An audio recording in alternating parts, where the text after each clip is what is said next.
You think you know the story of Rapunzel, a fair maiden with impossibly long golden hair, locked in a tower by an evil witch, rescued by a handsome prince who climbs her cascading tresses. A tale of innocence, imprisonment, and eventual freedom. A sanitized fairy tale, safe enough for bedtime reading, but the Rapunzel you've been told is a carefully constructed lie. The original story wasn't meant to entertain children. It was designed as a coded historical record of horrors so profound that they could only be preserved through metaphor and allegory. A dark capsule of human depravity, too disturbing to be forgotten, yet too dangerous to be told plainly. The golden haired maiden in her tower isn't a simple fairy tale character. She is the literary ghost of countless real women whose suffering was so complete, whose exploitation was so total, that their stories could only survive in the form of a sanitized children's story. And once you understand what Rapunzel truly represents, what that tower really was, what that hair symbolized, who the witch actually commemorated, you'll never read these seemingly innocent tales to your children the same way again. The first clues emerge when we examine the oldest documented version of Rapunzel, not the brothers Grimm rendition from 1812 that most people know, but Giambattista Basile's Petrosinella from 1634. This earlier text contains disturbing elements that were systematically removed as the tale was sanitized over centuries. But even Basile's version was already a softened retelling of something far more horrific, an encoded memory of medieval practices so disturbing that they could only be preserved through allegory. Let us begin with the tower, that seemingly fantastical prison where our heroine is confined. Modern audiences interpret it as a convenient plot device, a way to isolate the maiden and create the conditions for a dramatic rescue. But medieval and Renaissance audiences would have recognized it instantly for what it was, a reference to the maidens' towers that existed throughout Europe from the 12th to the 17th centuries.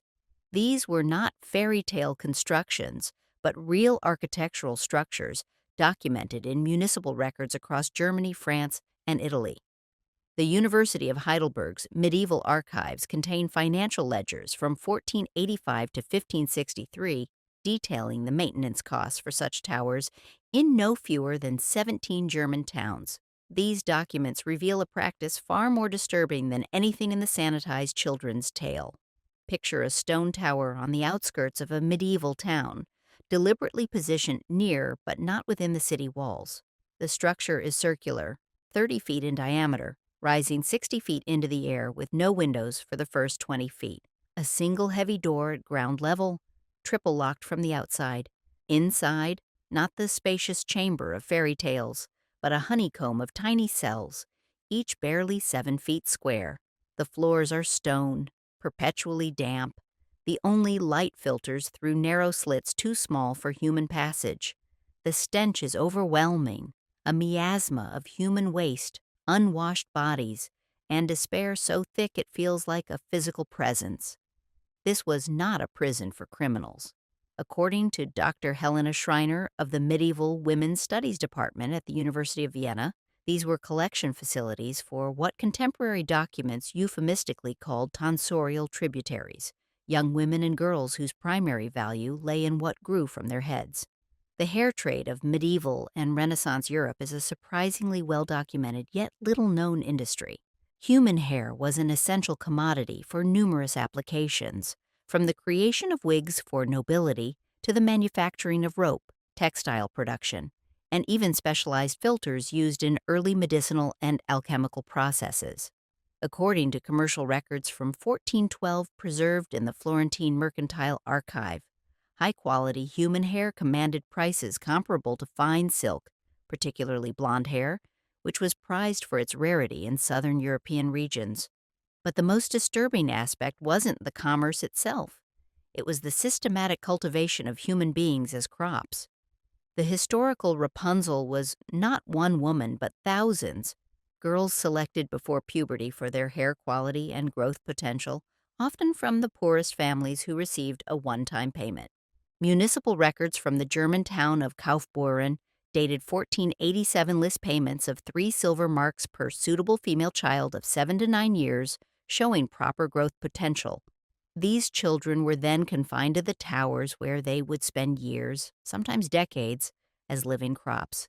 The witch in the story, that seemingly one-dimensional villain, represents a historical role that medieval documents call the Har Húterin, or Hair Guardian. These women, often widows or those otherwise marginalized, were employed by local merchants or municipal authorities to oversee the towers. Their primary responsibility was ensuring maximum hair yield from their captives. They weren't cartoonish evildoers, but participants in an economic system that commodified young women's bodies in the most literal sense. Manuscript records from a 1516 German merchant's journal describe the process with disturbing clinical detachment. The maidens are maintained on a diet rich in oat gruel, liver, and boiled nettles to encourage robust growth of the follicles. Hair is harvested biannually, leaving sufficient length for continued growth while maximizing yield. A maiden of good stock should produce harvestable lengths for 15 to 20 years if properly maintained. Contemporary audiences would have instantly recognized what modern readers miss entirely: that the famous line, "Rapunzel, Rapunzel, let down your hair," wasn't a whimsical plot device, but a reference to the harvesting procedure. Twice yearly, the girls would be required to let down their hair through the tower openings where it would be cut, sorted, and sent to market. The hair wasn't a convenient escape route, but the very reason for their imprisonment. The name Rapunzel itself contains a dark etymological clue that has been overlooked for centuries. While the Grimm version connects it to the rampion plant, a type of bellflower, linguistic scholars from the University of Tübingen have traced an older Germanic root, rapsin, or to snatch/to seize. Combined with punzel, a regional diminutive for maiden, the name literally translates to seized maiden or snatched girl. What modern readers interpret as a pretty, meaningless name was actually a direct reference to the practice of taking young girls for the hair trade. But the horror doesn't stop with mere confinement and exploitation. Medical historians examining rare physicians' journals from the period have uncovered disturbing details about the conditions in these towers. Dr. Martin Eisenhardt's research at the Medical History Museum in Berlin revealed a 1533 physician's log from the town of Rothenburg that described the tower maiden's affliction, a constellation of symptoms including severe malnutrition, vitamin D deficiency from lack of sunlight, psychological deterioration, and most tellingly, scalp infections and traumatic alopecia from the constant harvesting of their hair. The text describes treatment attempts for maidens whose scalps weep blood and pus from excessive harvesting, yet must be maintained for continued yield. These were not fairy tale princesses awaiting rescue. They were human resources being managed for maximum economic output until they were literally used up. And what of the prince, that romantic hero who climbs the tower to save his beloved? Here again, historical context reveals a far darker reality. In the earliest versions of the tale, he doesn't initially come to rescue Rapunzel but discovers her by accident. Municipal records from throughout the period reveal that the towers were frequently visited by local men who paid for access to the imprisoned women. A 1498 account book from the town of Nuremberg lists income from what it euphemistically calls visitation privileges to the town's hair garden. Dr. Ingrid Maurer, historian of medieval gender studies at the University of Copenhagen, has documented how these visitation rights were openly sold, with prices varying based on the appearance of the girls and women. The commodification was complete. She writes in her groundbreaking study, The Maiden Trade of Medieval Europe. These women were valued first for their hair and secondarily for their bodies, with no recognition of their humanity in any municipal record I've examined. The prince's illicit visits to Rapunzel, resulting in her pregnancy, a detail preserved in early versions but removed from children's adaptations, wasn't a romantic subplot but a documentation of systematic sexual exploitation. When the earliest audiences heard of the prince climbing Rapunzel's hair, they would have understood the coded reference to the regular abuse suffered by these imprisoned women. The witch's discovery of the pregnancy and her enraged reaction has been interpreted by modern readers as jealousy or possessiveness.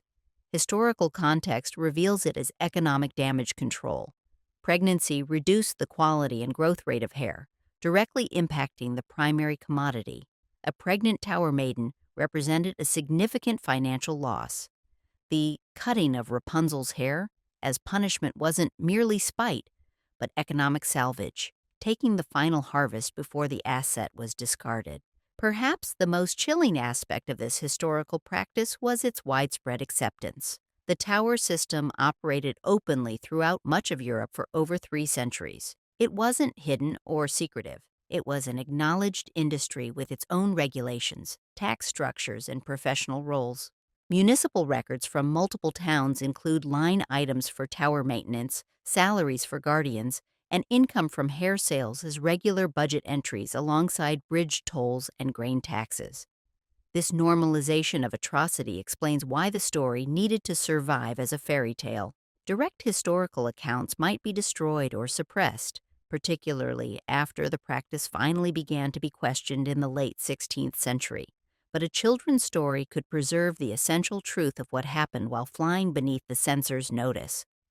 The transformation from historical record to sanitized fairy tale occurred gradually. Giambattista Basile's 1634 Petrocinella still contained numerous references that contemporary readers would have connected to the tower system, which was only then beginning to disappear from European towns. By the time the brothers Grimm published their version nearly 2 centuries later, the practice had been largely forgotten, allowing them to further sanitize the narrative into the children's story we know today. This pattern of encoding historical atrocities in fairy tales wasn't unique to Rapunzel. Folklorists have identified similar patterns in numerous classic tales, where disturbing historical practices were preserved through metaphor and allegory. Stories like Hansel and Gretel, with its themes of famine and child abandonment, or Bluebeard, documenting aristocratic impunity for violence against women, served as cultural memory vessels for traumatic historical truths. The sanitization was so complete that by the 20th century, the connection between Rapunzel and the historical practice of tower confinement for hair harvesting had been almost entirely lost.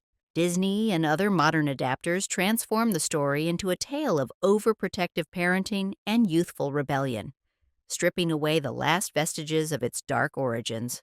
But the darkness persists in the details that haven't been completely erased.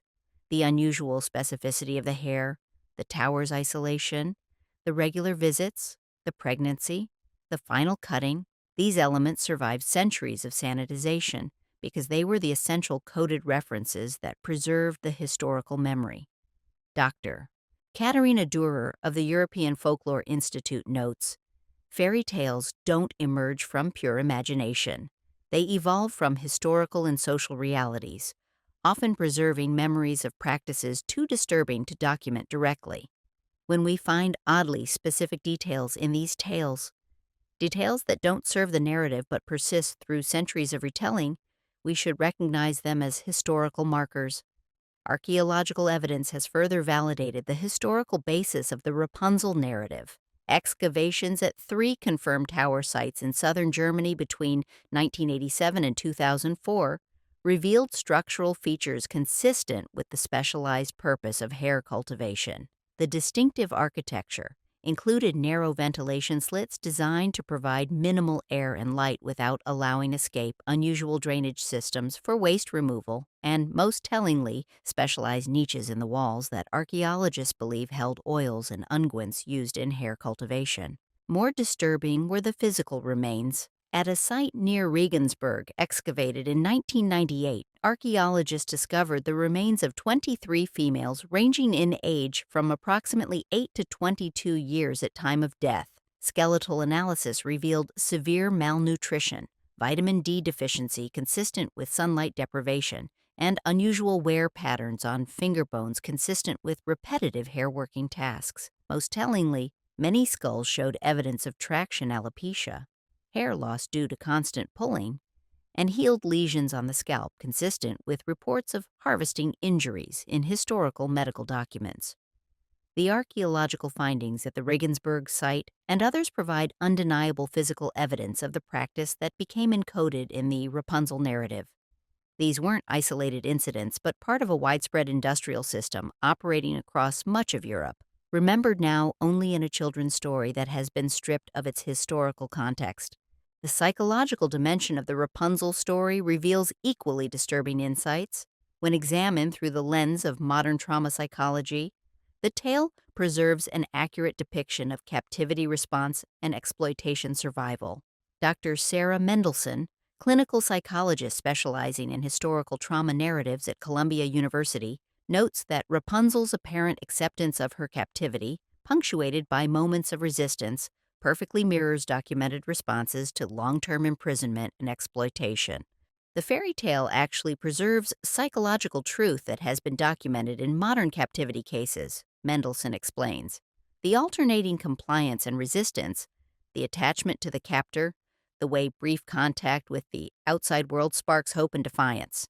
These aren't storytelling conventions, but accurate depictions of captivity psychology, preserved in the narrative structure. This psychological accuracy suggests that the earliest versions of the story may have originated with survivors of the tower system, women who escaped or were released after they were no longer commercially viable. Their experiences, too dangerous to relate directly, were encoded in narrative form, preserving both the factual reality of the tower system and the psychological truth of their experiences. The commodification of women's bodies represented by the historical Rapunzel wasn't an aberration, but part of a broader pattern that continues to echo through history. The Tower Maidens, valued only for what could be harvested from them, represent an extreme manifestation of the objectification that has taken different forms across cultures and eras. What makes the Rapunzel story particularly valuable as historical documentation is its preservation of a practice that might otherwise have been entirely forgotten. Unlike better-known historical atrocities, the tower system operated as a normalized commercial enterprise, not as an acknowledged crime or moral failing. It disappeared not primarily through moral awakening, but through economic changes, the development of alternative materials, and shifting fashion trends that reduced demand for human hair in the 17th century. By the time the brothers Grimm collected their version of Rapunzel in the early 19th century, the tower system had been gone for generations, allowing them to further sanitize a story that was already in the process of transforming from historical record to moral fable. Yet, even in their telling, the essential elements remained: the tower, the hair, the regular visitation pattern, the pregnancy, the cutting as punishment. The modern sanitization went further, removing the pregnancy entirely and transforming the witch from a commercial exploiter to a misguided protector. Disney's Tangled completed the transformation, making the tower a haven of overprotection rather than a site of exploitation. The hair became magical, a fantasy element rather than a commercial resource. The historical memory was nearly erased, but the darkness persists in the structure of the story itself. The essential truth that Rapunzel was imprisoned not for her protection, but for what could be harvested from her, remains embedded in the narrative architecture, even when the explicit details are removed.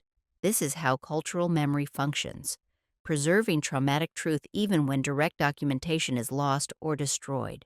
The real horror of Rapunzel isn't in the fairy tale elements we've added, but in the historical elements we've removed. It isn't in the fantasy of a witch with magical powers, but in the reality of a commercial system that viewed young women as renewable resources. It isn't in the imagined drama of a single maiden's captivity, but in the industrial scale of a practice that affected thousands of forgotten women whose names were never recorded, whose sufferings were documented only in municipal ledgers listing them as productive units. When we tell children the story of Rapunzel, we are unknowingly participating in both remembering and forgetting, preserving the narrative structure while obscuring its origins. We remember the tower, but forget why it existed. We remember the hair, but forget its purpose. We remember the maiden, but forget the thousands she represents. And once you see it, you can't unsee it. The familiar elements of the story transform before your eyes. The tower isn't a fairy tale prison, but a historical reality. The hair isn't a convenient plot device, but the entire reason for the maiden's existence in the narrative. The witch isn't an invention of fantasy, but a documentation of institutional exploitation. The prince isn't a romantic hero, but a participant in a system of abuse. This is the true power of the Rapunzel story, not as a fairy tale, but as a cultural memory vessel, preserving in coded form a historical truth too disturbing to be directly transmitted, yet too important to be entirely forgotten. It reminds us that the most enduring stories aren't pure inventions, but transformations, historical realities wrapped in layers of metaphor and allegory that allow them to survive centuries of retelling. The next time you hear the famous line, Rapunzel, Rapunzel, let down your hair, remember what it really means. Remember the Tower Maidens, imprisoned not by magic but by commerce, valued not as humans but as resources. Remember that fairy tales don't emerge from nowhere, but from the darkest corners of human experience, preserving memories of practices we would rather forget. The disturbing truth about Rapunzel isn't that she was imprisoned by a witch, but that she represents thousands of real women who were imprisoned by ordinary people participating in an accepted commercial practice. The real villain wasn't a magical crone, but a system that commodified human beings so completely that their exploitation could be recorded as line items in municipal budgets. And perhaps most disturbing of all is how thoroughly we've forgotten, how completely the historical reality was transformed into fantasy, allowing us to tell children a sanitized version of a story that was never meant for them at all. Rapunzel wasn't created to entertain children, but to remember women who would otherwise be entirely forgotten, women whose lives and sufferings would leave no other trace in historical memory. The true horror of Rapunzel isn't in the fairy tale. It's in what the fairy tale hides. It's in what we've chosen to forget. And now that you know, you can never hear the story the same way again.